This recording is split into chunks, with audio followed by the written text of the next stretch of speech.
Tariki 27 Mata ni umunsi w'amateka n'ubuzima.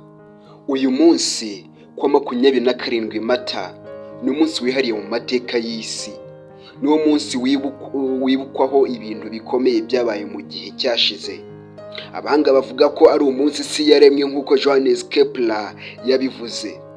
Ni umunsi kandi Ferdinand Magellan, umushakashatsi wa mbere wigeze kuzenguruka isi, yapfiriye mu rugendo. Naho Sierra Leone yahawe ubwigenge kuri iyi tariki, asohoka mu maboko y'Abongereza.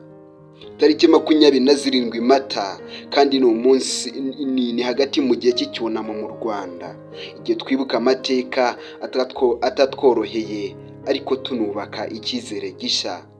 Ni umunsi twibutsa ko ubuzima bukomeza, ko niyo byaba bikomeye ibyiza bishobora kuvuka. Uyu munsi tariki 27 Mata dutekereze ku rugendo rwacu, twubaka amateka, tuniyemeze guharanira amahoro, urukundo n'icyizere. Ishoje rimenye ibisanzwe. Ndabashimiye.